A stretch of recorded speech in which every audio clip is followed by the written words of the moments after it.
Hi hello friends, പത്രമാറ്റ് സീരിയലിലെ അടുത്ത ആഴ്ചത്തെ വിശേഷങ്ങളിലേക്ക് എല്ലാ കൂട്ടുകാർക്കും സ്വാഗതം. നമ്മുടെ വീഡിയോ ഇഷ്ടപ്പെടുകയാണെങ്കിൽ ഒന്ന് ലൈക്ക് ചെയ്യണേ, അതുപോലെ തന്നെ ഹൈപ്പ് ചെയ്യണേ, സബ്സ്ക്രൈബ് ചെയ്ത് സപ്പോർട്ട് ചെയ്യണേ. എല്ലാവരും ആകാംക്ഷയോടുകൂടി തന്നെ കാത്തിരുന്നൊരു പ്രോമോ വിശേഷങ്ങളാണ് കേട്ടോ വന്നിരിക്കുന്നത്. നമ്മുടെ നന്ദു അബിയെ എല്ലാ തെളിവുകളുടെയും അടിസ്ഥാനത്തിൽ അറസ്റ്റ് ചെയ്യുകയാണ്. അപ്പോൾ അതിൻ്റെ ഡീറ്റെയിൽ ആയിട്ടുള്ള റിവ്യൂ ആണ് കേട്ടോ പറയുന്നത്. അങ്ങനെ എല്ലാവരും പൂജാമുറിയിലായിരിക്കുന്ന സമയത്ത് അബിയും ജലജയും ഭയങ്കര ടെൻഷനിലായിട്ട് നിൽക്കുന്നുണ്ട്. അങ്ങനെ അബിയും വേണുവും CI സച്ചിദാനന്ദനും ഒക്കെ കൂടിയിട്ട് നയനയെ പാമ്പ് പിടിപ്പിച്ച് കൊല്ലാൻ നോക്കുന്ന ആ ഒരു പ്ലാൻ ഉണ്ടല്ലോ, അതങ്ങ് ചീറ്റി തന്നെ പോകുന്നുണ്ട്. ആ ഒരു പ്ലാൻ കുളവായി പോയതിൻ്റെ സങ്കടവും ദേഷ്യമൊക്കെ അബിയുടെ മുഖത്തും അതുപോലെ തന്നെ ജലജയുടെ മുഖത്തും ഒക്കെ കാണുന്നുണ്ട്. അതിലുപരി പേടിയാണ് കേട്ടോ. നല്ല ഉഗ്രവിഷമുള്ള മൂർഖം പാമ്പല്ലേ പരിക്കാത്തുള്ളത്. അതിൻ്റെ കടി കിട്ടി ഇനി വേറെ എന്തെങ്കിലും സംഭവിക്കുമോ എന്നൊക്കെ ഓർത്തിട്ട് ആകെ ടെൻഷൻ അടിച്ചിരിക്കുകയാണ് അവർ രണ്ടുപേരും. എന്തായാലും സംഗതി കൈവിട്ടുപോയി. ഇനി അത് ബുദ്ധി കാണിച്ച് വേറെ വല്ല മണ്ടത്തരം കാണിക്കാതെ എത്രയും പെട്ടെന്ന് ആ പാമ്പാട്ടീനെ വിളിച്ചുകൊണ്ട് വന്നിട്ട് പാമ്പിനെ ഇവിടുന്ന് പിടിച്ചുകൊണ്ട് പോകണം. ഇനി ആ പാമ്പിനെ വെച്ചിട്ട് ഒരു റിസ്ക് എടുക്കാൻ തയ്യാറല്ല എന്നുള്ള രീതിയിൽ തന്നെ നമ്മുടെ ജലജ പറയുകയാണ് കേട്ടോ. എന്തെങ്കിലും ചെയ്യാം. അപ്പോൾ അബി പറയുന്നത് ആ പാമ്പാട്ടീനെ ഇന്ന് രാത്രി ഇങ്ങോട്ടേക്ക് കൂട്ടിക്കൊണ്ട് വന്നിട്ട് പാമ്പിനെ പിടിപ്പിച്ച് വീണ്ടും നയനയുടെ റൂമിലോട്ട് തന്നെ കയറ്റി വിടണമെന്നാണ് പറയുന്നത്.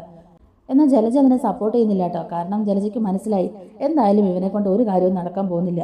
ചെയ്യുന്നതൊക്കെ തിരിച്ചടിയായിട്ട് അവർക്ക് തന്നെയാണല്ലോ കിട്ടുന്നത്. അതുകൊണ്ട് ജലജ ഇതിനെ പ്രോത്സാഹിപ്പിക്കുന്നില്ല. അതേസമയത്ത് തന്നെ നമ്മുടെ അബി CI സച്ചിദാനന്ദനെ വിളിച്ചിട്ട് ഈ പ്ലാനൊക്കെ കുളമായി പോയ കാര്യം പറയുന്നുണ്ട്. ആ പാമ്പ് ഇത് എവിടെ പോയെന്നറിയാതെ ഞങ്ങൾ ടെൻഷൻ അടിച്ചുകൂടി ഇരിക്കുക. ഒന്നും ചെയ്യാൻ പറ്റാത്ത അവസ്ഥയായി പോയല്ലോ. ഞങ്ങൾ എല്ലായിടത്തും അന്വേഷിക്കുന്നുണ്ട്. പക്ഷേ അങ്ങനെ എടുത്തു പിടിച്ചെന്നും പറഞ്ഞാൽ അന്വേഷിച്ചിട്ടും കാര്യമൊന്നും ഇല്ലല്ലോ. ആ സാധനത്തിനെ കണ്ടു കിട്ടിയാലും കൈ കൊണ്ടൊന്നും പിടിക്കാൻ പോലും പറ്റത്തില്ല. ഉഗ്രവിഷയമുള്ള മോർക്കലില്ലേ, അതിൻ്റെ ഒരു കൊത്തു കിട്ടിയാൽ അതോടുകൂടി തീരുമെല്ലാം. എന്തായാലും ആ പാമ്പാട്ടിയെ വിളിച്ച് വരുത്തണം. രാത്രിയിലല്ലേ ഇനി അത് പറ്റുള്ളൂ. അതുവരെ ഇങ്ങനെ ടെൻഷൻ അടിച്ചിരിക്കുക. പ്രതീക്ഷയെല്ലാം അസ്തമിച്ചു പോയി. ഇനിയിപ്പോൾ എന്താവും എന്നൊക്കെ കണ്ടറിയണമെന്ന് അബി പറയുന്നുണ്ട്. അപ്പോൾ CI സാർ ഒന്നും മിണ്ടാതെ ഇങ്ങനെ നിൽക്കുകയാണ് കേട്ടോ. ഇതിപ്പോൾ എല്ലാം കുഴഞ്ഞു മറിയുമല്ലോ. എന്നാലും പാമ്പ് ആ വീട്ടിലുള്ളത് ആരും ഇപ്പോൾ അറിഞ്ഞിട്ടില്ലല്ലോ. അതുകൊണ്ട് തന്നെ ഈ കാര്യം നിങ്ങളായിട്ട് ഇനി ആരും അറിയിക്കേണ്ട. രാത്രി എല്ലാവരും ഉറങ്ങിയതിന് ശേഷം ആ പാമ്പാട്ടീനെ ഒന്നും കൂടി വീട്ടിൽ കയറ്റാം. എന്നിട്ട് പാമ്പിനെ കൊണ്ട് പൊക്കോളാൻ പറയാം. അയാൾക്ക് വേണ്ട എന്തെങ്കിലും കൊടുത്തിട്ട് അതങ്ങ് ഒഴിവാക്കി വിടുന്ന നല്ലതെന്നൊക്കെ ഇങ്ങനെ CI പറയുന്നുണ്ട്. അപ്പോൾ അബി അയാളോട് പറയുന്നുണ്ട്, സാറ് ഒരു കാര്യം കൂടെ അറിഞ്ഞോ? നന്ദു ഇവിടെ വന്നിട്ടുണ്ട്. പൂജയുടെ പേരും പറഞ്ഞ് അവൾ ഇങ്ങോട്ടേക്ക് വന്നത് അനിയെ കാണാൻ വേണ്ടിയിട്ട് തന്നെയാണ്. അത് മാത്രമല്ല, അവൾ എനിക്കെതിരെയുള്ള എല്ലാ കേസുകളും അന്വേഷിച്ചുകൊണ്ടിരിക്കുകയല്ലേ. എന്നെ ഏത് നിമിഷം അറസ്റ്റ് ചെയ്യുമെന്ന് പറഞ്ഞുകൊണ്ട് തന്നെയാണ് അവൾ നടക്കുന്നത്. എന്നെ കൊടുക്കാനായിട്ട് എനിക്കെതിരെ തെളിവുകളൊക്കെ അന്വേഷിച്ചുകൊണ്ടിരിക്കുക അവള്. അവളുടെ മട്ടും ഭാവവും സംസാരവും ഒക്കെ കേൾക്കുമ്പോഴേക്കും എന്തൊക്കെയോ തെളിവ് അവളുടെ കയ്യിൽ ഉണ്ടെന്ന് തന്നെ എനിക്ക് തോന്നുന്നൊക്കെ. സാറ് ഒന്ന് സൂക്ഷിക്കുന്നത് നല്ലതാ. അവളെ നമ്മളെ വിചാരിക്കുന്ന പോലൊന്നും അല്ല. മുറ്റിയ ഇനം തന്നെയാണ് അവള്. ഇപ്പം ഈ പാമ്പ് അവിടെ ഒന്ന് കടിച്ചിരുന്നെങ്കിലും മതിയായിരുന്നു. അതോടുകൂടി സ്വസ്ഥമാകായിരുന്നു എന്നൊക്കെ ഇങ്ങനെ അഭി പറയുന്നുണ്ട്. അപ്പം CI പറയുന്നുണ്ട്, എന്തായാലും നീ ഒന്ന് നോക്ക്. ഇനിയിപ്പോൾ അവളുടെ ചേച്ചീനെ കൊത്തിയില്ലെങ്കിലും അവളെ കൊത്തിയാലും മതിയല്ലോ. രണ്ടിലേത് നടന്നാലും നമ്മുടെ പ്ലാൻ വിജയിക്കുക തന്നെ ചെയ്യുകയില്ലേ എന്നൊക്കെ ഇങ്ങനെ അബിയോട് പറയുകയാണ്. എന്തായാലും ഞാൻ സാറിനെ വിളിക്കാം. ഇവിടുത്തെ കാര്യങ്ങളൊക്കെ ഞാനൊന്ന് നോക്കട്ടെ എന്നൊക്കെ പറഞ്ഞിട്ട് അബി ഫോൺ കട്ട് ചെയ്യുന്നുണ്ട്. അങ്ങനെ അയാളോട് ഫോൺ സംസാരിച്ച് വെക്കുമ്പോഴാണ് കേട്ടോ അബിയുടെ ഫ്രണ്ടിലേക്ക് ആ മൂർഖം പാമ്പ് ഇങ്ങനെ ഇഴഞ്ഞു വരുന്നത്. ആ പാമ്പിനെ കണ്ടപ്പോഴേക്കും അബിയുടെ കൈയും കാലും വിറയ്ക്കാൻ തുടങ്ങി. അബി പെട്ടെന്ന് തന്നെ അവിടുന്ന് ഓടി രക്ഷപ്പെട്ട് റൂമിനകത്തോട്ട് കയറിപ്പോയി കഥ അടയ്ക്കുന്നുണ്ട്. പിന്നെ ആ പാമ്പ് ഏത് റൂമിലോട്ടാണ് പോയതെന്നൊന്നും കാണിക്കുന്നില്ല കേട്ടോ. എന്തായാലും അതൊരു വമ്പൻ ട്വിസ്റ്റ് തന്നെയായിരിക്കും. ഒന്നെങ്കിൽ അബി ആരും അറിയാതെ തന്നെ ആ പാമ്പിനെ അവിടെ നിന്ന് ഒഴിവാക്കിയിട്ടുണ്ടാവണം. അല്ലെങ്കിൽ അത് വേറെ ആരുടെയെങ്കിലും ശ്രദ്ധയിൽപ്പെട്ടിട്ട് വല്ല പാമ്പുപിടുത്തക്കാരനെ പിടിച്ച് അതിനെ കൊടുത്തു വിട്ടിട്ടുണ്ടാവണം. എന്തായാലും അബിയുടെയും CI സച്ചിദാനന്ദൻ്റെയും ഈ പ്ലാൻ അവിടെ പൊളിഞ്ഞു പോവുകയാണ്. അതിനുശേഷം അബിയും ജലജയ്ക്ക് ഇങ്ങനെ ആകെ ടെൻഷൻ അടിച്ച് തന്നെ ഇരിക്കുകയാണ് കേട്ടോ. ഒന്നും തന്നെ ചെയ്യാൻ പറ്റിയില്ലല്ലോ അവർക്ക്. ആ ഒരു ടെൻഷനാണ്.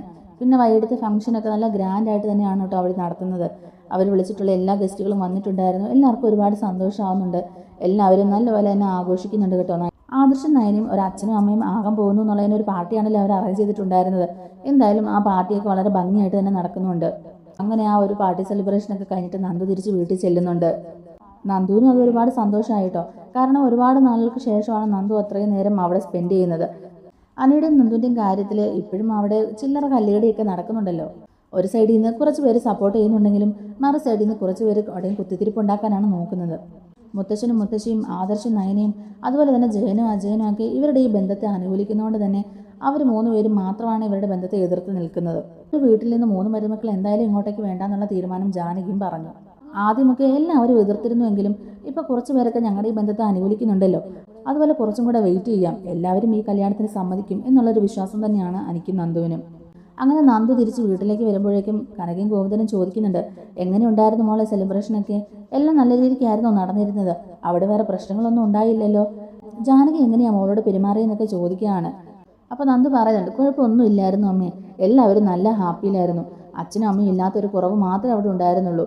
എല്ലാവരും അച്ഛനും അമ്മയും വരാത്തതിൽ ഒരുപാട് സങ്കടപ്പെട്ടു എന്നൊക്കെ പറയുന്നുണ്ട്. പിന്നെ അനിയുടെ അമ്മ എന്നോട് സംസാരിച്ചു. പിന്നെ അനിയുടെ അമ്മയ്ക്കും വലിയ കുഴപ്പമൊന്നും ഇല്ലായിരുന്നു. അവരെന്നോട് വളരെ മാന്യമായിട്ട് തന്നെയാണ് സംസാരിച്ചത്. അവരെന്നോട് പറഞ്ഞു, നേരത്തെ അനാമിക കാരണമാണ് എന്നോട് അങ്ങനെയൊക്കെ പെരുമാറിയെന്ന്. അനാമികയെ വിശ്വസിച്ച് അനാമിക പറയുന്ന പോലെയൊക്കെ ചെയ്തതിൽ അവർക്കിപ്പോൾ നല്ല കുറ്റബോധമുണ്ട്. എന്തായാലും എല്ലാം തന്നെ നല്ല രീതിക്ക് തന്നെ അവിടെ നടന്നു. അപ്പോൾ കനക പറയുന്നുണ്ട്, ആ സമാധാനമായി മോളെ, അവർക്ക് അത്രയൊക്കെ മാറ്റം ഉണ്ടായല്ലോ. എന്നിട്ട് പറയുന്നുണ്ട്, അവർക്കങ്ങനെ മാറ്റം ഉണ്ടായെന്നും പറഞ്ഞ് ഞങ്ങൾക്ക് മാറ്റമൊന്നും ഇല്ലാട്ടോ നന്ദു. അതൊന്നും ഓർത്തോണ്ട് നീ ഇരിക്കേണ്ട. അതിൻ്റെ പേരും പറഞ്ഞ് അനിയെ കല്യാണം കഴിക്കാമെന്ന് നീ വിചാരിക്കേണ്ട എന്നൊക്കെ പറയുന്നുണ്ട്. അപ്പം നന്ദു പറയുന്നുണ്ട്, ഓ അമ്മയോട് പറയാൻ പോയാൽ എന്നെ വേണം ആദ്യം അടിക്കാനെന്ന്. അവിടെ ആരൊക്കെ എന്തൊക്കെ പറഞ്ഞു അമ്മ തന്നെയല്ലേ ചോദിച്ചത്. അതിനുള്ള ഉത്തരവല്ല ഞാൻ അമ്മയോട് പറഞ്ഞെന്നൊക്കെ പറഞ്ഞിട്ട് നന്ദു അകത്തോട്ട് കയറി പോകുന്നുണ്ട്. ഗോവിന്ദൻ പറയുന്നുണ്ട്, കനകെ, ആ വീട്ടിലുള്ള എല്ലാവരും തന്നെ അനിയുടെയും നന്ദുവിൻ്റെയും ബന്ധം നടക്കണമെന്ന് തന്നെ ആഗ്രഹിക്കുന്നവരാണ്. ജാനകി മാത്രമാണ് പിന്നെയും അവിടെ ഒന്ന് പുറകോട്ട് വലിഞ്ഞു നിൽക്കുന്നത്. ജാനകിയും നമ്മളും സമ്മതിച്ചാൽ ഉറപ്പായിട്ടും ഇവരുടെ കല്യാണം നടക്കാൻ വേറെ തടസ്സമൊന്നുമില്ല. നമുക്ക് ഈ ബന്ധം മുന്നോട്ട് കൊണ്ടുപോകുന്നതിനോട് ഒട്ടും താല്പര്യമില്ലെന്ന് പറഞ്ഞുകൊണ്ട് മാത്രമാണ് പിന്നെ ആദർശൻ്റെ മുത്തശ്ശിയും കൂടുതലൊന്നും പറയാതിരുന്നത്. അങ്ങനൊരു ബന്ധം വേണ്ട കനകെ. ഒരു വീട്ടിലേക്ക് തന്നെ നമ്മുടെ 3 കുട്ടികളും പോയിട്ടുണ്ടെങ്കിൽ അത് ശരിയാവില്ല. നാട്ടുകാരുടെ വാ അടപ്പിക്കാൻ നമ്മളെ കൊണ്ട് പറ്റില്ലല്ലോ എന്നൊക്കെ ഇങ്ങനെ അങ്ങോട്ടും ഇങ്ങോട്ടും അവർ ഓരോ കാര്യങ്ങളൊക്കെ ഇങ്ങനെ പറഞ്ഞുകൊണ്ടിരിക്കുകയാണ് കേട്ടോ. എന്തായാലും ഇന്നത്തെ ഫംഗ്ഷൻ അവിടെ അറേഞ്ച് ചെയ്തുകൊണ്ട് തന്നെ അനിയുടെ കൂടെ കുറേ നേരം സ്പെൻഡ് ചെയ്യാൻ പറ്റി. അനിയോട് കുറേ കാര്യങ്ങൾ സംസാരിക്കാൻ പറ്റി. എല്ലാവരും വളരെ ഹാപ്പി ആയിട്ട് തന്നെ ആയിരുന്നു എന്നൊക്കെ ഓർത്ത് നന്ദുവിന് നല്ല സന്തോഷമാണ്. അതിലുപരി അബിയെ നാളെ അറസ്റ്റ് ചെയ്യണമല്ലോ, അതിൻ്റെ കുറച്ച് തെളിവുകൾ കൂടി, അതിൻ്റെ കുറച്ച് കാര്യങ്ങൾ കൂടി ഒന്ന് ചെയ്യാനുണ്ടെന്നൊക്കെ പറഞ്ഞിട്ട് നന്ദു അബിയുടെ കോൾ ലിസ്റ്റും കാര്യങ്ങളൊക്കെ പരിശോധിച്ചുകൊണ്ടിരിക്കുന്നുണ്ട്. കള്ളസ്വർണ്ണം ടാക്സ് വെട്ടിച്ച് കൊണ്ടുവന്ന് ഇടപാട് ചെയ്യുന്ന അയാളുടെ നമ്പറൊക്കെ കിട്ടിയിട്ടുണ്ടായിരുന്നല്ലോ. അബിയാണ് ഇതിനൊക്കെ കാരണക്കാരനെന്നും അബിയും അയാളും തമ്മിലുള്ള എല്ലാ രഹസ്യ കൈമാറ്റങ്ങളുടെയും തെളിവുകളൊക്കെ നന്ദു ശേഖരിക്കുന്നുണ്ട്. അങ്ങനെ ടാക്സ് വെട്ടിച്ച് ജ്വല്ലറിയിലേക്ക് കൊണ്ടുവന്ന സ്വർണ്ണമൊക്കെ ആഭരണങ്ങളാക്കി മാറ്റിയ സ്വർണ്ണപ്പണിക്കാരനെയും നന്ദു അറസ്റ്റ് ചെയ്യുന്നുണ്ട്.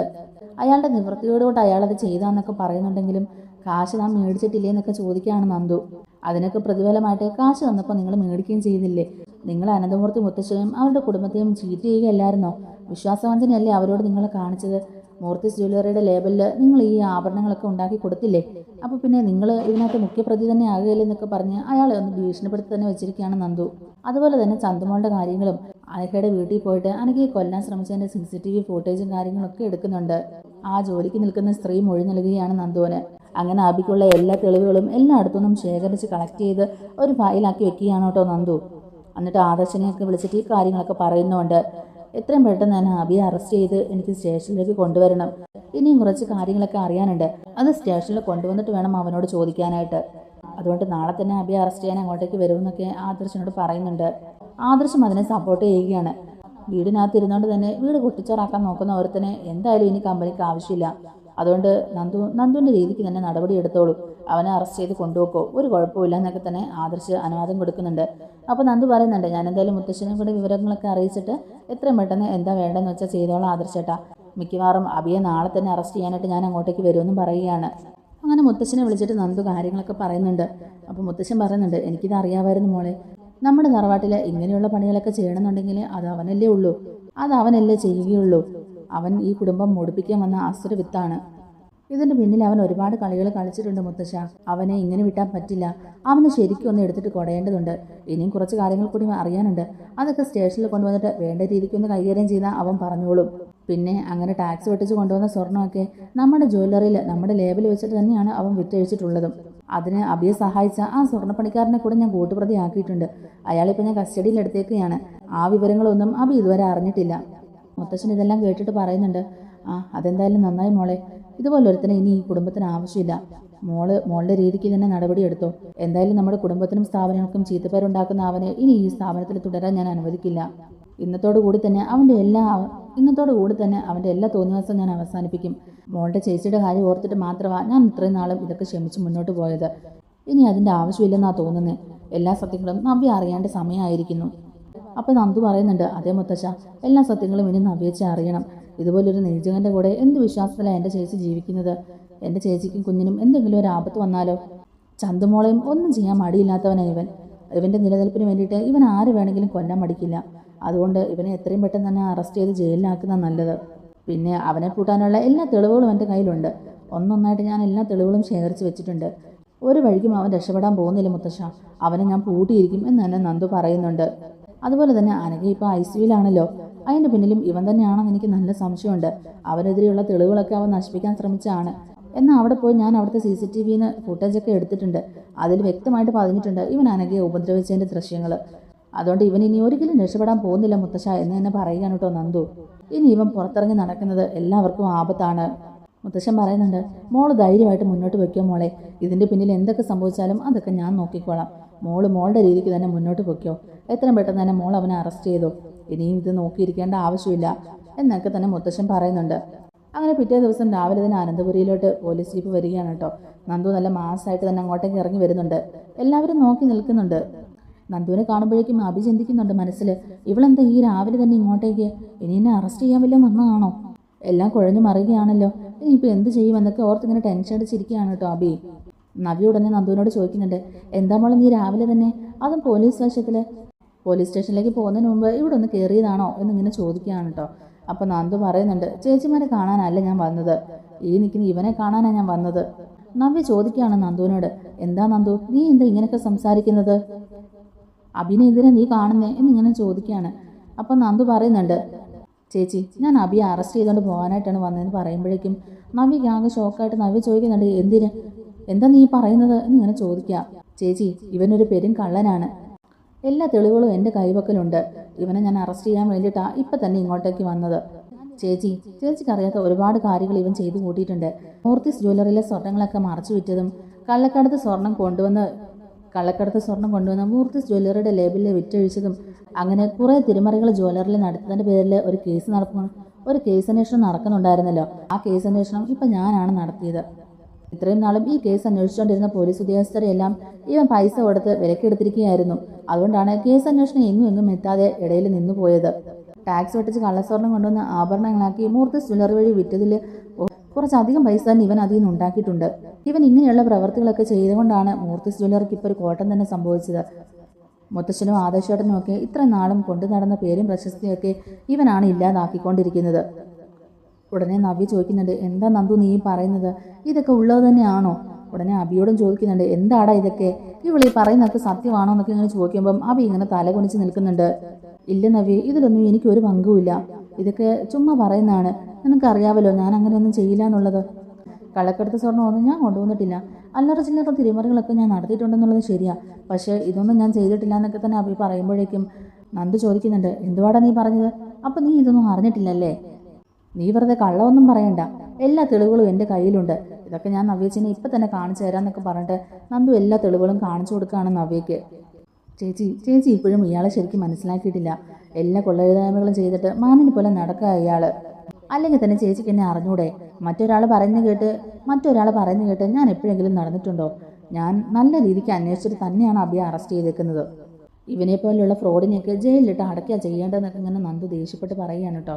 അപ്പോൾ ഉടനെ നവ്യ പറയുന്നുണ്ട്, ഇല്ല ഞാൻ സമ്മതിക്കില്ല, അഭിയെ അറസ്റ്റ് ചെയ്തുകൊണ്ട് പോകാൻ ഞാൻ സമ്മതിക്കില്ല എന്ന് എന്നെ പറയുകയാണ്.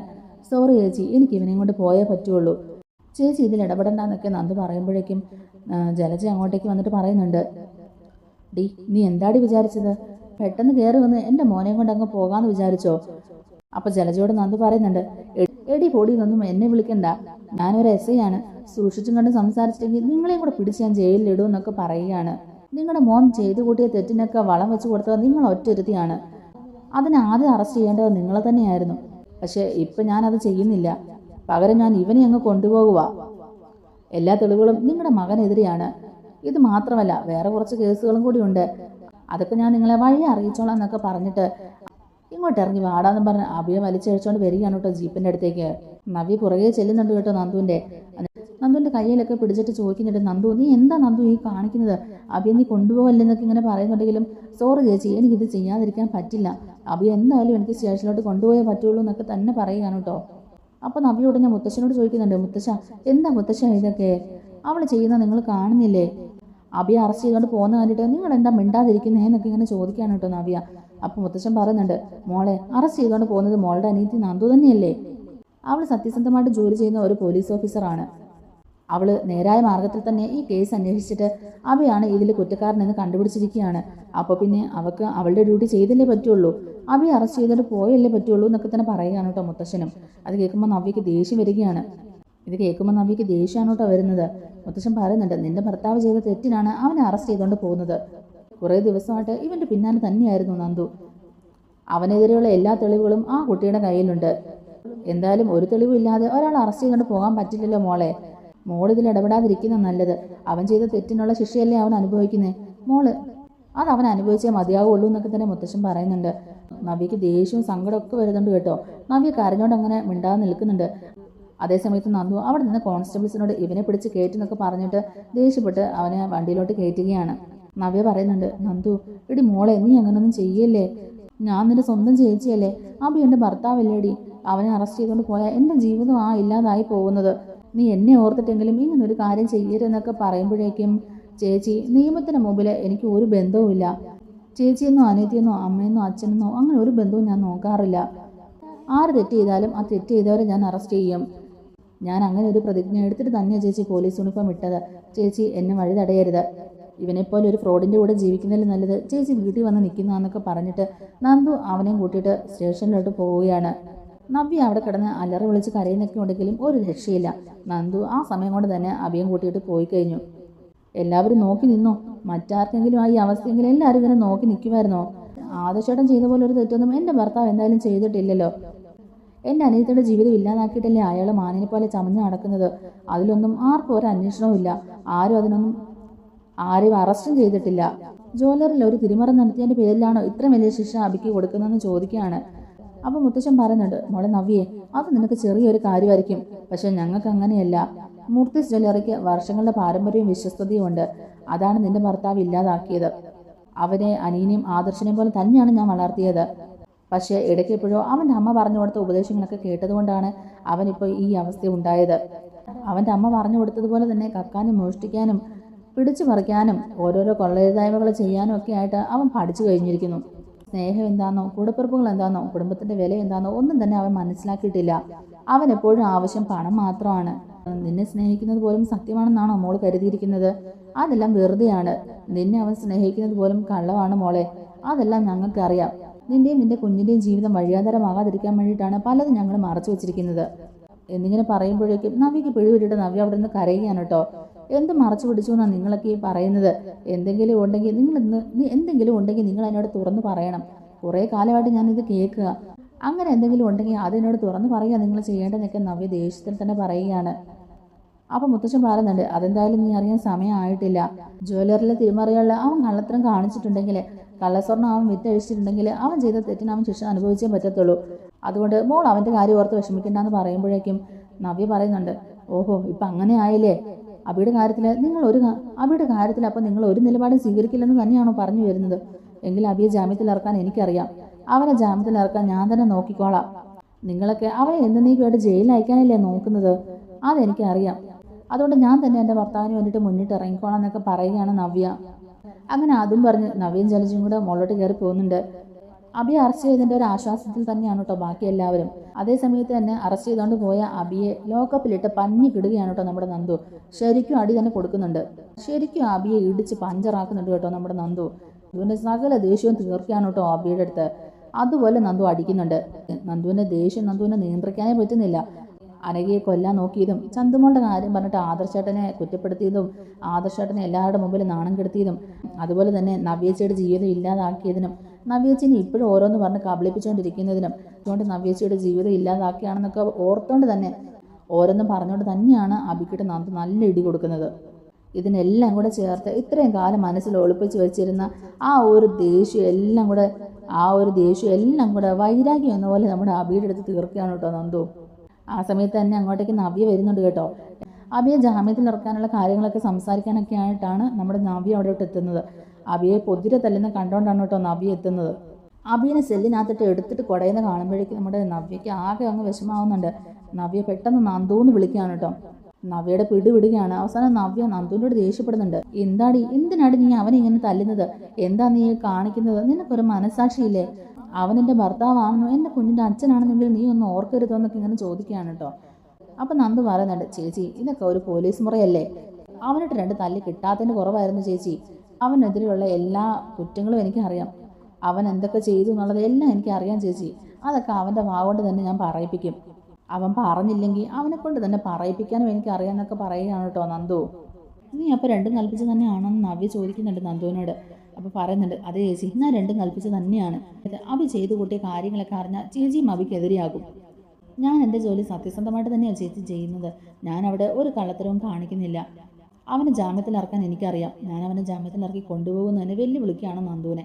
അപ്പോൾ നന്ദു പറയുന്നുണ്ട് അതിലിപ്പോൾ കുഴപ്പമൊന്നുമില്ല ചേച്ചി, കസ്റ്റഡിയിലെടുത്ത് പ്രതിക്ക് ജാമ്യം കിട്ടുകയാണെങ്കിൽ ജാമ്യത്തിൽ കൊണ്ടുപോകാം, അതിനവിടെ ആരും തടസ്സം നിൽക്കില്ല. എന്നാലും തെറ്റില്ലാതാവില്ലല്ലോ എന്ന് തന്നെ പറയുന്നുണ്ട് നന്ദു. അങ്ങനെ സെല്ലിനകത്ത് അടി കൊണ്ട് അവശതയായിട്ട് കിടക്കുന്ന അബിയെ കാണാനായിട്ട് നവ്യ എത്തുന്നുണ്ട് കേട്ടോ. നവ്യ പറയുന്നുണ്ട്, അബി നീ വിഷമിക്കേണ്ട, നിന്നെ ഞാൻ എങ്ങനെയും പുറത്ത് കൊണ്ടുവരും, ഞാൻ നിന്നെ ജാമ്യത്തിലിറക്കും, നീ അതൊന്നും ഓർത്ത് വിഷമിക്കേണ്ട. അപ്പോൾ നവ്യ സത്യങ്ങളൊന്നും ഇതുവരെ അറിഞ്ഞിട്ടില്ല എന്നുള്ളത് മനസ്സിലാക്കുന്ന അബി ഉടനെ പറയുന്നുണ്ട്, നവ്യ ഞാൻ ഒരു തെറ്റും ചെയ്തിട്ടില്ല, ഇവരെല്ലാവരും കൂടെ എന്നെ മനഃപൂർവ്വം കള്ളനാക്കാനാണ് നോക്കുന്നത്. ആ വീട്ടിലെ ആർക്കും വേണ്ടാത്തവൻ ഞാനാണല്ലോ. അതുകൊണ്ട് ആദർശേട്ടൻ്റെ ഭാഗത്തെ തെറ്റുകളൊക്കെ മറച്ചു വെച്ച് അയാളെ വെള്ളപൂശാനായിട്ട് ഇവരെല്ലാവരും കൂടെ ഒത്തു കളിക്കുന്നതാണ്. ഇപ്പം ഇവരൊക്കെ പറയുകയാണ് ചന്തുമോളുടെ അച്ഛൻ ഞാനാണെന്ന്. ഇപ്പം തന്നെ നിൻ്റെ അനിയത്തിയെ എന്നെ എന്ത് പറഞ്ഞിട്ട് അവിടെ ഇട്ട് തല്ലിയെന്നറിയാവോ? ചന്തുമോളുടെ അച്ഛൻ ഞാനാണെന്ന് പറയണമെന്നത്രേ. ആ സ്വർണ്ണക്കള്ളക്കടത്ത് കേസുമായിട്ട് എനിക്ക് യാതൊരു ബന്ധവുമില്ല. ആ സ്വർണ്ണപ്പണിക്കാരനെയൊക്കെ അതിൻ്റെ പേരിൽ അറസ്റ്റ് ചെയ്തിട്ട് അവരെ കൊണ്ടൊക്കെ പറയിപ്പിച്ചിട്ടുണ്ട് ഞാനാണ് ഇതിൻ്റെ പിന്നിലെന്നൊക്കെ പറയണമെന്ന്. അവർക്കിട്ടും ഇവൾ നല്ല ഇടി കൊടുത്തെന്നാണ് തോന്നുന്നത്. അവരും എനിക്കെതിരെ ഇപ്പോൾ സാക്ഷി പറയുന്നത്. അതും ചെയ്തിരിക്കുന്നത് ഈ ആദർശേട്ടനാണ് അതിനൊക്കെ പിന്നിൽ പ്രവർത്തിച്ചിരിക്കുന്നത്. എന്നിട്ട് ഒന്നും അറിയാത്ത എന്നെയാണ് ഇതിലെല്ലാവരും കുറ്റപ്പെടുത്തിയിരിക്കുന്നത്. അല്ലെങ്കിൽ തന്നെ ആദർശേട്ടൻ അറിയാതെ അവിടെ എന്തെങ്കിലും നടക്കുമോ നവ്യേ? അങ്ങനെയുള്ളപ്പോൾ ഇത്രയും വലിയ മോഷണ ശ്രമം ഞാൻ ചെയ്യുമെന്ന് നിനക്ക് തോന്നുന്നുണ്ടോ? ഇതെല്ലാം ഇവർ ഒന്നിച്ച് എന്നെ കള്ളനാക്കാൻ വേണ്ടിയിട്ട് തന്നെ എനിക്കിട്ട് പണിയുന്നതാണ്. എന്നെ കള്ളനാക്കാൻ വേണ്ടിയിട്ട് തന്നെ ഇവരിങ്ങനെയൊക്കെ ചെയ്യുന്നത്. കണ്ടില്ലേ നിൻ്റെ അനിയത്തി എന്നെ എന്തുമാത്രം ഉപദ്രവിച്ചെന്ന്? സത്യം പറയടാന്ന് പറഞ്ഞിട്ടാണ് എന്നെ അടിക്കുന്നത്. ഞാൻ പലതവണ പറഞ്ഞു ഞാൻ ഒരു തെറ്റും ചെയ്തിട്ടില്ല എന്ന്. പക്ഷേ അവൾ പറയുന്നത് കുറ്റം ഞാൻ സമ്മതിക്കുന്നവരെ എന്നെ തല്ലുമെന്നാ. മിക്കവാറും അവൾ എന്നെ ഇടിച്ചിടിച്ച് കൊല്ലും, എനിക്ക് ഉറപ്പാന്ന് തന്നെ പറയുന്നുണ്ട്. ആ തറവാട്ടിൽ നിന്ന് എന്നെ എന്തെങ്കിലും പറഞ്ഞ് പുറത്താക്കണം, അതിന് വേണ്ടിയിട്ട് എന്നെ ഇങ്ങനെ ഉപദ്രവിക്കുന്നതെന്നൊക്കെ അബി ഇങ്ങനെ പറഞ്ഞ് കരയുകയാണ് കേട്ടോ നവ്യയുടെ കൈ പിടിച്ച്. ആദർശേട്ടനെ രക്ഷിക്കാൻ വേണ്ടിയിട്ട് അവളും നയനയും ബാക്കിയുള്ളവരോടും എല്ലാം ചേർന്നിട്ടാണ് ഇങ്ങനൊരു കാര്യമൊക്കെ ചെയ്തിരിക്കുന്നത്. മനഃപൂർവ്വം ഇതൊക്കെ ചെയ്തതാണ്. സത്യമായിട്ടും എനിക്കിതൊന്നും അറിയില്ലെന്ന് അബി എന്നൊക്കെ പറഞ്ഞ് ഭയങ്കരമായിട്ട് അവിടെ സീനാക്കുകയാണ് കേട്ടോ നമ്മുടെ അബി. അങ്ങനെ അബിയോട് സംസാരിച്ചിട്ട് നവ്യ ദേഷ്യത്തിൽ തന്നെ വന്നിട്ട് നന്ദുവിനോട് പറയുന്നുണ്ട്, ആദർശേട്ടൻ ചെയ്ത തെറ്റിനെയൊക്കെ മറച്ചു വയ്ക്കാനായിട്ട് നീ എൻ്റെ അബിയെ മനഃപൂർവ്വം കൊടുക്കിയതാണല്ലേ? അബി എന്ത് തെറ്റ് ചെയ്തിട്ടാണ് നീ അബിയെ എങ്ങനെ അറസ്റ്റ് ചെയ്തേക്കുന്നത്? അല്ലെങ്കിൽ തന്നെ ഈ തെറ്റൊക്കെ അബിയ ചെയ്തെന്നുള്ളതിന് എന്ത് തെളിവാണ് ഉള്ളത്? ഇന്നത്തെ കാലത്ത് ഇങ്ങനെയുള്ള തെളിവുകളൊന്നും ഉണ്ടാക്കാൻ ഒരു ബുദ്ധിമുട്ടുമില്ല എന്നുള്ളത് എനിക്കറിയാം നന്ദു. അതുകൊണ്ട് നീയും അവരോടൊപ്പം ചേർന്ന് എൻ്റെ ജീവിതം ഇല്ലാതാക്കിക്കൊണ്ടിരിക്കുക എന്നുള്ളത് നീ ഓർത്തോ? അപ്പം നന്ദു പറയുന്നുണ്ട്, ചേച്ചി വിചാരിക്കുന്നവരല്ല ചേച്ചി കാര്യങ്ങൾ. ചേച്ചി ഇതൊക്കെ ഒന്ന് നോക്ക്. അബിയുടെ ഭാഗത്താണ് എല്ലാ തെറ്റും. അബിയാണ് ഇതെല്ലാം ചെയ്തിരിക്കുന്നത്. ആദർശേട്ടൻ നിരപരാധിയാണെന്നൊക്കെ പറയുന്നുണ്ടെങ്കിലും മതി നന്ദു, നിർത്ത്. എനിക്കിനി ഒന്നും കേൾക്കണ്ട. ഇനി നിങ്ങൾ പറയുന്നത് ഞാൻ വിശ്വസിക്കുന്നുമില്ല. എനിക്കറിയാം എന്താ ചെയ്യേണ്ടതെന്നുള്ളത്. അബിയെ ജാമ്യത്തിൽ ഇറക്കുന്ന കാര്യം സംസാരിക്കാനാണ് ഞാൻ വന്നത്. അവനെ ജാമ്യത്തിൽ ഞാൻ ഇറക്കിയിരിക്കും എന്നൊക്കെ പറഞ്ഞ് നന്ദുവിനെ വെല്ലുവിളിച്ചിട്ട് നവ്യ ദേഷ്യപ്പെട്ട് തന്നെ അവിടെ നിന്ന് ഇറങ്ങി പോകുന്നുണ്ട്. അങ്ങനെ ദേഷ്യപ്പെട്ട് അവിടെ നിന്ന് ഇറങ്ങിപ്പോകുന്ന നവ്യ ഒരു വക്കീലിനെയൊക്കെ കാണുന്നുണ്ട് കേട്ടോ. അബിയെ ജാമ്യത്തിൽ ഇറക്കാനുള്ള കാര്യങ്ങളൊക്കെ സംസാരിക്കുന്നുണ്ടെങ്കിലും ജാമ്യമില്ലാത്ത വകുപ്പ് പ്രകാരമാണ് നന്ദു കേസ് ചാർജ് ചെയ്തിരിക്കുന്നത്. അതുകൊണ്ട് തന്നെ ജാമ്യം കിട്ടാനും വലിയ ബുദ്ധിമുട്ടാവുന്നുണ്ട് കേട്ടോ. അതുകൊണ്ട് അബിയെ ജാമ്യത്തിൽ ഇറക്കാൻ കഴിയാത്തതിൻ്റെ ഒരു നിരാശയാണ് നവ്യയ്ക്ക്. ആ ദേഷ്യം നവ്യ എല്ലാവരോടുമായിട്ടങ്ങ് തീർക്കുന്നുണ്ട് കേട്ടോ. പലതരത്തിലും പല അവസരങ്ങളിലും പലതരത്തിലും സംസാരിച്ച് എല്ലാവരോടും സംസാരിക്കുമ്പോഴൊക്കെ ആ ഒരു ദേഷ്യം നവ്യ കാണിക്കുന്നുണ്ട്.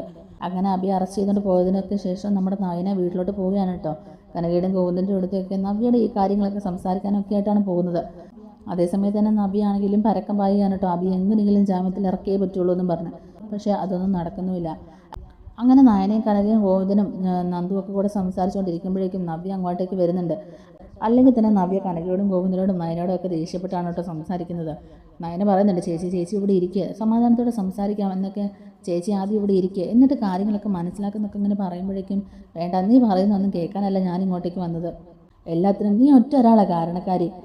നിൻ്റെ ഭർത്താവിനെ രക്ഷിക്കാൻ വേണ്ടിയിട്ട് നീ ചെയ്ത പണിയല്ലേ ഇതൊക്കെ എന്നൊക്കെ ഇങ്ങനെ ചോദിക്കുമ്പോഴേക്കും എൻ്റെ ഭർത്താവിനെ രക്ഷിക്കാനോ ചേച്ചി അങ്ങനെയാണോ കരുതിയിരിക്കുന്നത്? കരുതിയെന്നല്ലടി, സത്യം അതാണെന്നുള്ളത് എനിക്കറിയാമെന്ന് പറയുകയാണ് കേട്ടോ നവ്യ. അബി എന്നോട് എല്ലാം പറഞ്ഞു. ആ ജ്വല്ലറിയിൽ സ്വർണ്ണക്കള്ളക്കടത്ത് നടത്തിയതും തിരിമറി നടത്തിയതും ബാക്കി എല്ലാ കള്ളത്തരങ്ങളും ചെയ്തതും ഒക്കെ നിൻ്റെ ഭർത്താവ് തന്നെയാണ്. എന്നിട്ട് അതെല്ലാം കൂടെ എൻ്റെ ഹബിയുടെ തലയിൽ വെച്ച് കെട്ടുകയായിരുന്നു അല്ലേ എന്നിങ്ങനെ പറയുമ്പോഴേക്കും നയനെ നന്ദു ഒക്കെ പരസ്പരം നോക്കിയാണ് കേട്ടോ. അബി പിന്നെയും ഇങ്ങനെയുള്ള കള്ളത്തരങ്ങളാണല്ലോ നവ്യയോട് പറഞ്ഞു കൊടുത്തോണ്ടിരിക്കുന്നത്. നിന്റെ ഭർത്താവ് അതുപോലൊരു തെറ്റ് ചെയ്തിട്ട് പോലും ആ വീട്ടിൽ ആർക്കും ഒരു കുഴപ്പമില്ലായിരുന്നു. വിവാഹത്തിന് മുമ്പ് ഒരു കൊച്ചിനെ ഉണ്ടാക്കിയിട്ട് പോലും അതാർക്കും ഒന്നും പറയാനുമില്ല. എൻ്റെ അബിയുടെ ഭാഗത്തുനിന്ന് ചെറിയ എന്തെങ്കിലും തെറ്റ് സംഭവിച്ചാൽ പോലും അതും പൊക്കി പിടിച്ചുകൊണ്ട് എല്ലാവരും വരും. ആ കിളവൻ സഹിതം ഇപ്പം എല്ലാവരും കൂടി എൻ്റെ ഭർത്താവിനെ ജയിലിനകത്താക്കിയില്ലേ. ഇതുപോലൊരു അനീതിമാരെ ശത്രുക്കൾക്ക് പോലും കൊടുക്കല്ലേ ഈശ്വര എന്നൊക്കെ പറഞ്ഞ് ദേഷ്യപ്പെട്ടുകൊണ്ട് തന്നെ നവ്യ അവിടെ നിന്ന് കരയുന്നുണ്ട്. അമ്മയച്ഛ, നിങ്ങളെങ്കിലും ഒന്ന് പറ. അബി ഈ അവസ്ഥയിൽ കണ്ടിട്ട് എനിക്ക് സഹിക്കാൻ പറ്റുന്നില്ല. ഒന്നുമില്ലെങ്കിലും എൻ്റെ കുഞ്ഞിൻ്റെ അച്ഛനല്ലേ അവൻ. ദയവ് ചെയ്ത് അവനെ പുറത്തിറക്കാൻ ഒന്ന് പറയച്ചാന്നൊക്കെ പറയുകയാണ് കേട്ടോ നവ്യ. ഗോവിന്ദ പറയുന്നുണ്ട്, മോളെ അത് പിന്നെ അവൻ തെറ്റ് ചെയ്തുകൊണ്ടല്ലേ മോളെ അവനെ അറസ്റ്റ് ചെയ്തേക്കുന്നത്. നന്ദുവിൻ്റെ കയ്യിൽ അവനെതിരെയുള്ള എല്ലാ തെളിവുകളുമുണ്ട്. ഞങ്ങളത് കണ്ടതാ. ആ കള്ളക്കടത്ത് സ്വർണം കൊണ്ടുവന്ന ആളും അത് ആഭരണങ്ങളാക്കി ജ്വല്ലറിൽ വിറ്റഴിച്ച ആൾക്കാരെയും എല്ലാവരെയും കണ്ടെത്തി കഴിഞ്ഞു. എല്ലാവരെയും അറസ്റ്റ് ചെയ്തിട്ടുമുണ്ട്. അതിനൊക്കെ ഇടയിൽ മാസ്റ്റർ പ്ലാൻ ചെയ്തത് നിന്റെ അബി തന്നെയല്ലേ. അവരും അബിയും തമ്മിൽ നടത്തിയിട്ടുള്ള എല്ലാ ഇടപാടുകളുടെയും തെളിവുകൾ എൻ്റെ കയ്യിലുണ്ട് ചേച്ചി എന്ന് നന്ദു പറയുന്നുണ്ട്. അബി ചേച്ചിയെ തെറ്റിദ്ധരിപ്പിച്ചിരിക്കുന്നതാണ്. ശരിക്കും പറഞ്ഞാൽ അബിയാണ് ഈ കള്ളത്തരങ്ങളെല്ലാം ചെയ്തിട്ടുള്ളത്. എല്ലാ തെളിവുകളുടെയും അടിസ്ഥാനത്തിൽ മാത്രമാണ് ഞാൻ അബിയെ അറസ്റ്റ് ചെയ്തേക്കുന്നത്. അല്ലാതെ ഇതൊന്നും കള്ളത്തെളിവുകളല്ല ചേച്ചി. ചേച്ചി ഇനിയെങ്കിലും ഒന്ന് വിശ്വസിക്കുക. അവൻ പറയുന്നൊക്കെ കള്ളത്തരമാണെന്നൊക്കെ പറയുന്നുണ്ടെങ്കിലും നവ്യ പൊട്ടിത്തെറിച്ചുകൊണ്ട് തന്നെ പറയുന്നുണ്ട്, ഓഹോ അപ്പം അച്ഛനും അമ്മയും ഇവരുടെ കൂട്ടത്തിൽ തന്നെയാണല്ലേ. എല്ലാവരും കൊള്ളാം. അല്ലെങ്കിലും അങ്ങനെയാണല്ലോ. പണ്ട് മുതലേ ഈ വേർതിരിവ് അവനോട് കാണിക്കാറുണ്ടായിരുന്നല്ലോ. ഇവിടെയും അങ്ങനെ തന്നെ ആയിരുന്നല്ലോ. എന്നോട് പണ്ട് മുതലേ നിങ്ങൾക്ക് ഇച്ചിരി ഇഷ്ടക്കുറവുണ്ടായിരുന്നല്ലോ. ഇപ്പം എനിക്കെല്ലാം മനസ്സിലായി. എനിക്കിപ്പോൾ എല്ലാവരും ശരിക്കും മനസ്സിലായി എന്നൊക്കെ പറഞ്ഞ് ദേഷ്യപ്പെട്ടുകൊണ്ട് തന്നെ നവ്യ അവിടെ നിന്ന് ഇറങ്ങി പോകുന്നുണ്ട്. അതോടുകൂടി നവ്യയുടെ പഴയ സ്വഭാവം നവ്യ പുറത്തെടുക്കുകയാണ് കേട്ടോ. എല്ലാവരോടും ഭയങ്കര ദേഷ്യത്തിൽ തന്നെയാണ് കേട്ടോ നമ്മുടെ നവ്യ സംസാരിക്കുന്നത്. അതേസമയത്ത് എല്ലാവരെയും കുറ്റപ്പെടുത്തുന്നുമുണ്ട്. ആദർശിൻ്റെ കാര്യം പറഞ്ഞിട്ട് നവ്യ അവിടെ ഒരുപാട് ബഹളങ്ങളൊക്കെ ഉണ്ടാക്കുന്നുണ്ട്. അതേസമയത്ത് തന്നെ നമ്മുടെ ജലജയാണെങ്കിലും നവ്യ ഇടപെട്ടാൽ മാത്രമേ ഇനി തൻ്റെ മോനെ ഇറക്കാൻ പറ്റത്തുള്ളൂ എന്ന് മനസ്സിലാക്കിയിട്ട് നവ്യയ്ക്ക് തന്നെ പിന്നെയും ഓരോ കാര്യങ്ങൾ ഇങ്ങനെ വിഷം കുത്തിവെക്കുന്ന പോലെ പറഞ്ഞുകൊണ്ടിരിക്കുകയാണ്. പണ്ട് മുതലേ അവനോട് ഈ വേർതിരിപ്പുണ്ടായിരുന്നു. ഇപ്പം കണ്ടില്ലേ, എൻ്റെ മോനെ ജയിലിനകത്താക്കി. നിനക്കിപ്പോൾ എല്ലാം മനസ്സിലാവുന്നുണ്ടല്ലോ. ആദർശനോടും അതിയോടും കാണിക്കുന്ന പോലെയാണോ എൻ്റെ മോനോട് കാണിക്കുന്നത്? ഇത് ഇങ്ങനെയുള്ള കാര്യങ്ങളൊക്കെ ചെയ്യുന്നതുകൊണ്ടാണ് അവരോട് ഞങ്ങൾക്ക് ഇത്രയും ശത്രുതയും വെറുപ്പും ഒക്കെ ആയതെന്നൊക്കെ പറഞ്ഞ് നവ്യനെ അവരുടെ സൈഡിലോട്ട് തന്നെ അങ്ങ് ആക്കുകയാണ് കേട്ടോ നമ്മുടെ ജലജ. അപ്പം നവ്യ ജലജയോട് പറയുന്നുണ്ട്, അമ്മ വിഷമിക്കേണ്ട അമ്മേ, എന്തൊക്കെയായെന്ന് പറയാലും എൻ്റെ അബിയെ ഞാൻ ഓരോരുത്തർക്കും വിട്ടുകൊടുക്കില്ല. അബിയെ ഞാൻ എന്തായാലും ജാമ്യത്തിലിറക്കും.